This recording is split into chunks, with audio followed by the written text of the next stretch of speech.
Hello, I hope you're well. Welcome back to my channel, and welcome to today's video, which is the quarter year crisis book tag, which I believe was recently created by Roisin from over at Roisin's Reading. And this is like the answer to the void in book tags about the beginning of the year and your stats. We have the mid-year freakout tag, we have the end of year book tag. We needed something to start off the year, so this was created, and I was tagged by the lovely Gloria to do it, and honestly could not wait. I think her video went live yesterday. I'm filming it today, obviously, so yeah, I was super eager. So why don't we dive right in? So the first question is, how many books have you read so far? It's been a weird start to the year. I'll just put it that way. So I definitely haven't read as many books as I have anticipated or had anticipated reading by the end of the first 3 months of the year.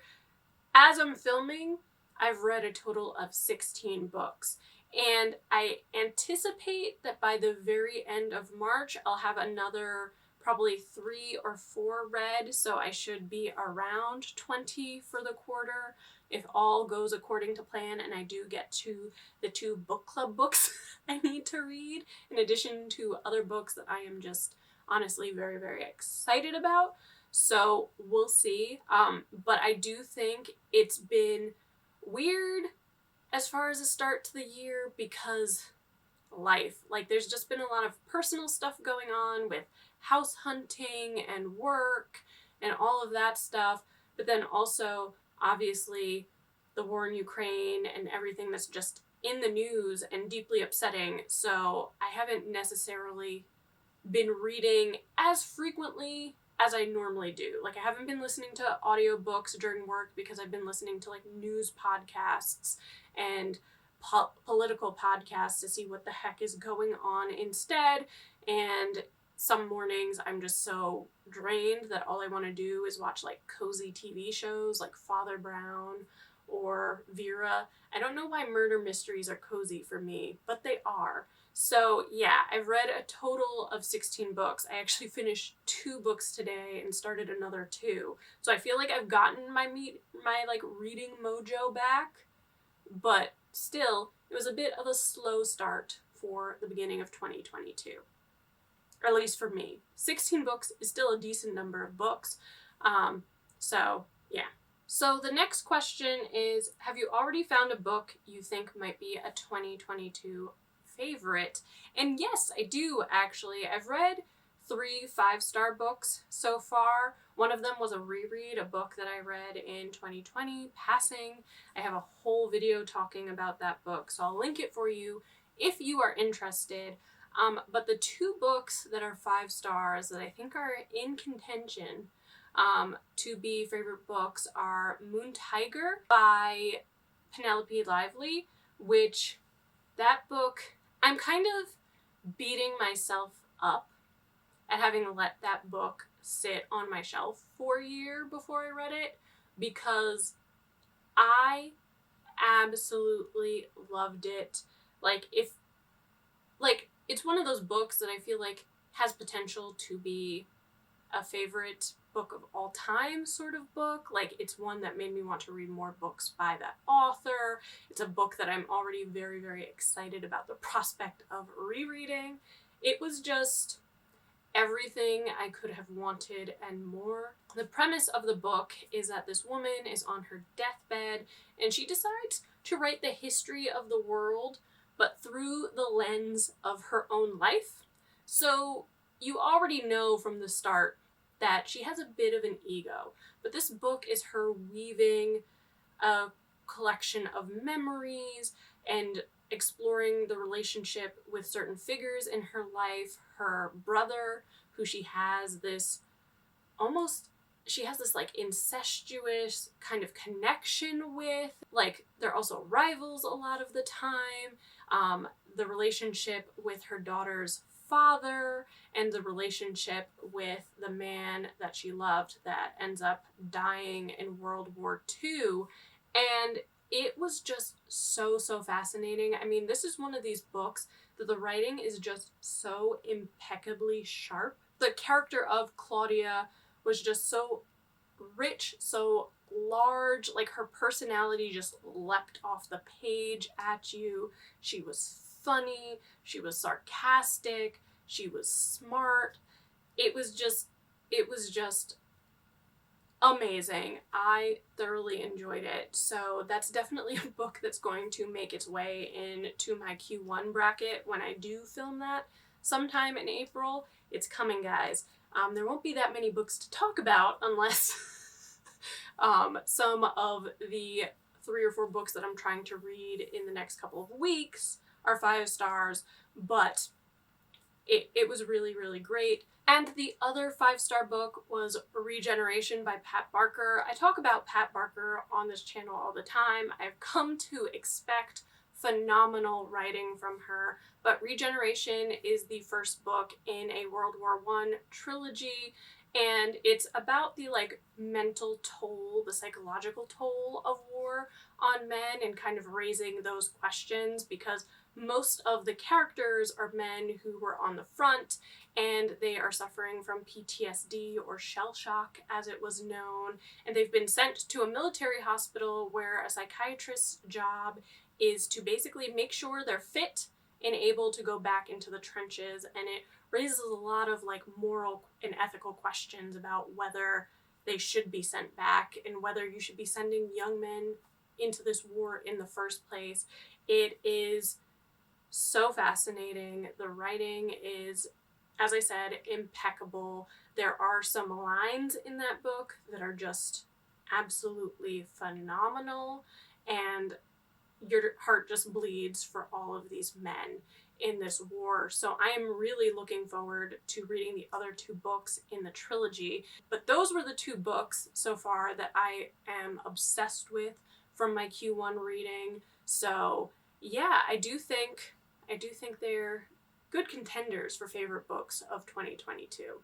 So the next question is, are there any 1-star books that you've read, or is there a least favorite book of the year?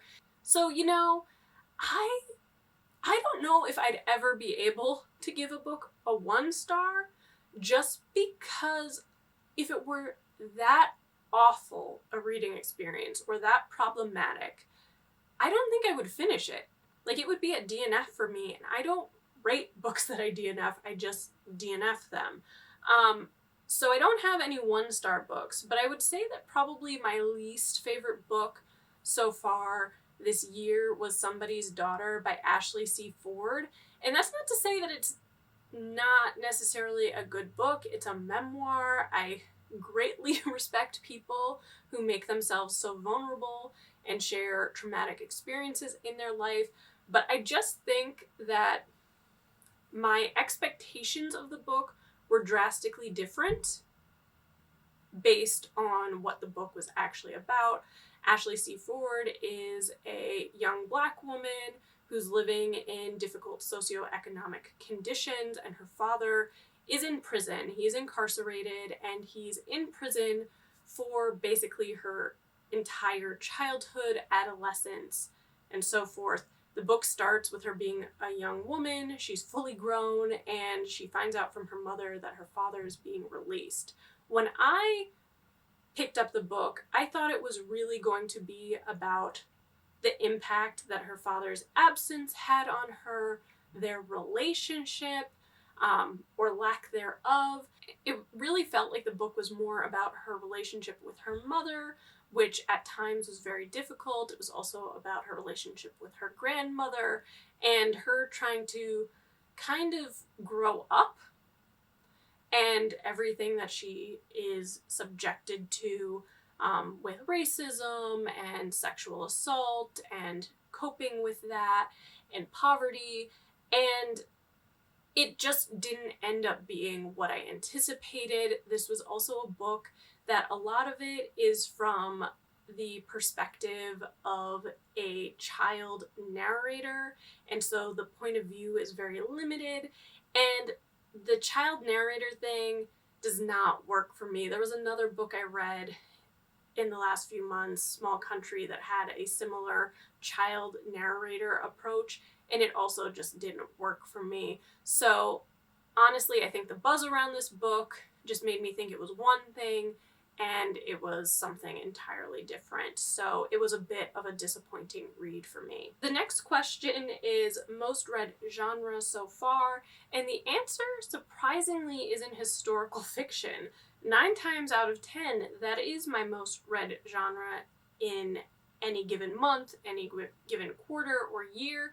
This time around, though, it was classics. I read 4 classics. So I read Wide Sargasso Sea by Jean Rhys, which is like an origin story of the madwoman in the attic from Jane Eyre, which was really interesting. It's looking at this character and giving her a backstory and explaining how she goes from being from the West Indies, where she was raised, and inevitably ending up in England in Mr. Rochester's house.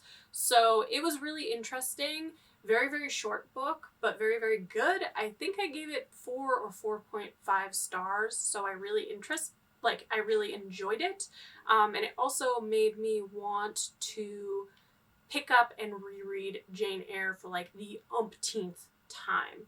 So that was one classic. I also reread Passing by Nella Larsen, which I talked about already.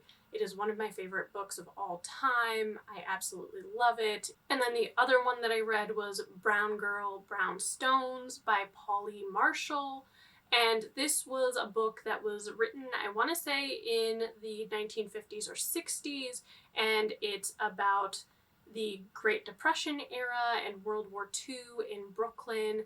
The main character, Selena, is in this community of Barbadans who all dream and aspire of owning their own homes. Her mother, Scylla, is one of these individuals who wants to own a brownstone.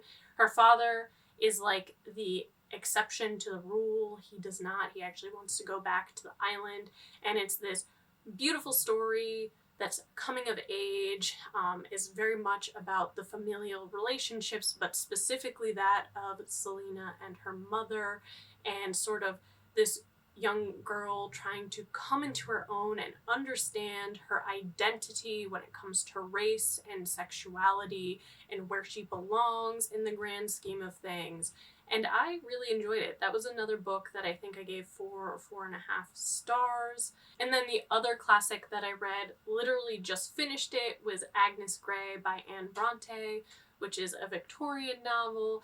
It is about Agnes Gray, this young woman living in the 19th century who decides to take positions as a governess with families to basically earn money and help her family, and kind of the difficulties she experiences because of those positions, and her sort of untenable circumstances because she is a governess. So she's not part of the family, she's help, how they look down on her, all this stuff. But Agnes Gray was really interesting. It was Anne Bronte's first novel. I think it shows a little bit. I feel like the end of the book was a little bit stronger than the beginning. It is a very, very quiet book, in my opinion, even for me. But I did enjoy it. I think I gave it 3.75, although I might change that to 3.5. So it was a solid book, but it wasn't like up there with a Jane Eyre or Tenant of Wildfell Hall. So question 5 is a book that surprised you. You know, it was actually one of the first books I read this year, A King of Infinite Space by Lindsay Fay, which I did not expect to enjoy anywhere near as much as I did. It's definitely a book that was not on my radar, and I would not have read it if not for Noelle's Hot Girl Book Club, because that was the book that I read with her, and we had a whole live show on it. But this was like a modern day retelling of Hamlet set in New York. It was also LGBTQ, and it had a little bit of woo, or like, you know, fantasy elements to it, and fantasy and I don't always get along. Modern day and I don't always get along. But I think this was such a smart way, such a unique way to retell Hamlet, that even though this is a story we all, I think, know very well, but the way that it approached certain themes within Hamlet, like madness, where it makes it more a sort of, it explores neurodiversity and mental health and mental illness. Instead, that's how you would kind of find madness in this book. And I just really enjoyed it, but it is not a book I would have picked up on my own. So I am really appreciative of Noelle for the Hot Girl Book Club and for letting me join in with her on that one. But yeah, it was a complete surprise. I think I gave it, what did I give it? What did I give that book? I gave it 4 stars, which is very rare for anything with fantasy or anything that is sort of contemporary. So yeah, that was a surprise. That one knocked my socks off. So question 6 is a book that's come out in 2022 already that you want to read but haven't. I have 2 videos on anticipated releases for the beginning of the year that I will put in the description box for you, and I'll put in the cards as well. One is completely historical fiction. The other is basically everything else that I read. But the book that I haven't read yet, but I will be starting tomorrow, so odds are by the time this goes live, I will have finished it. But this is the book that I was most excited about. It's The Thearinas Daughter by Ellen Alpsten. I read Tsarina last year. Absolutely loved it. That one was about Catherine I of Russia. This book is about her daughter, obviously, Elizabeta Petrovna, and she is the daughter of Peter the Great and also Catherine I, as I've said, but she is the Tsarina who arranges for my historical girl crush, Catherine the Great, to marry her nephew. And so there are a lot of like interesting connections to the history that I am fascinated by here. But I, as I said, really enjoyed Tsarina, learned a lot about a character that I knew only kind of a glancing history of because I did study Russian history, but she was never like the main focus. Peter the Great, naturally, was always the focus. But if Tsarina is anything to go by, Tsarina's Daughter is going to have like salacious details about the Romanov court during the 18th century, and I'm really here for it. The book literally arrived in the mail yesterday. I had pre-ordered it probably back in December or even January, and it finally came out. So haven't read it yet at the time that I'm filming, but that is the book that I have been most excited about for Q1. The next question is one goal you've made that you're succeeding at. I will link my 2022 goals video if anyone is interested, but the goal that I feel like I'm really succeeding at right now is that I wanted to read and to continue to read more diversely. It was a goal that I had in 2021 and one that I wanted to continue. It is a continuous project for me. And I've done pretty well in Q1. Let me see, how many books is it? 1, 2, 3, 4, 5, 6. So far I've read 6 books by diverse authors, so authors from underrepresented or marginalized groups.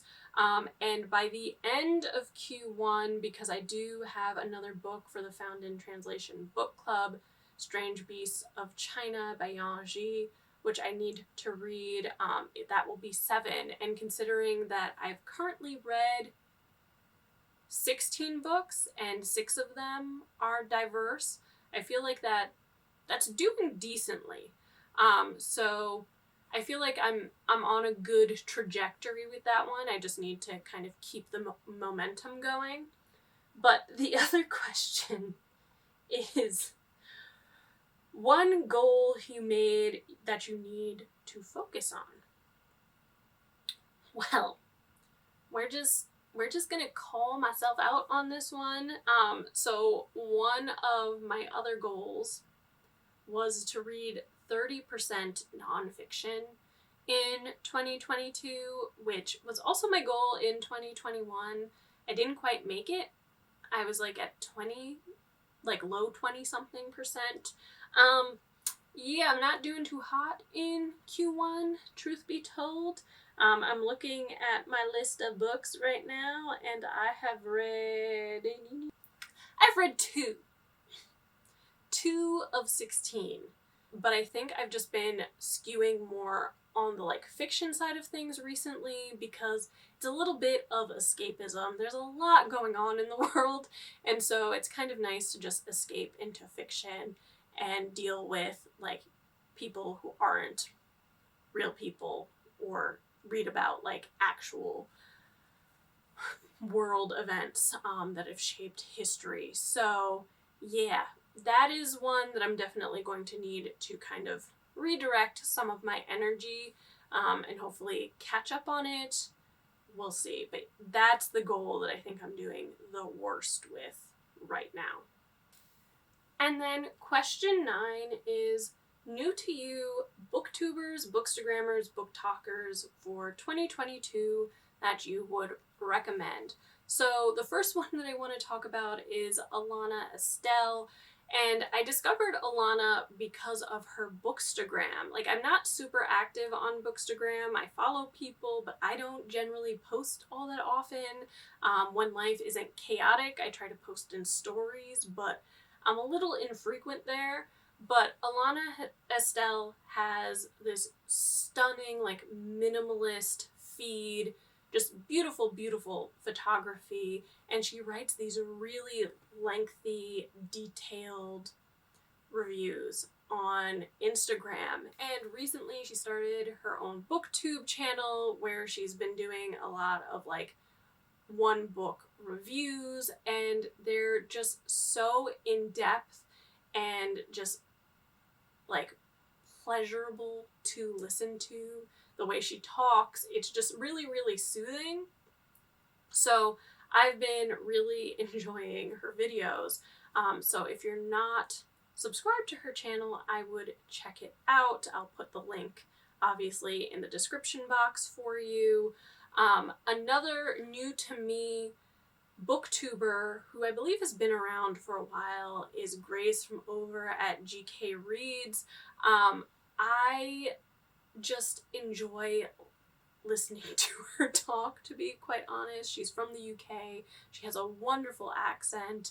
And she just has this personality that just feels so like, I don't know, just like easygoing and pleasant. And that's how her chatty videos feel. And it's just a joy to listen to her talk. I remember one of her videos recently, probably in the last few months, she did like her favorite modern classics right now, and Rebecca by Daphne du Maurier, which is one of my favorite books of all time, was on that list. But I do feel like she has a very sort of eclectic taste in books. You get a variety of genres there, and I really do trust her opinions on them. And then the other booktuber that I want to talk about is Britta from over at Britta Bohler.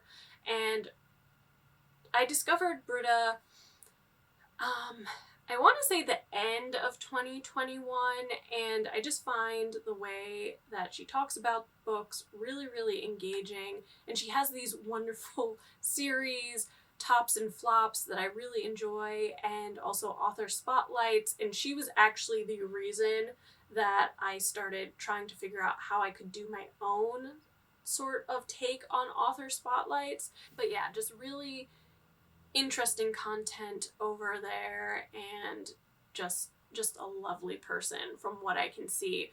But yeah, those are the 3 new to me booktubers that I've discovered in the last few months that I highly recommend, if you're not subscribed to them, that you do so.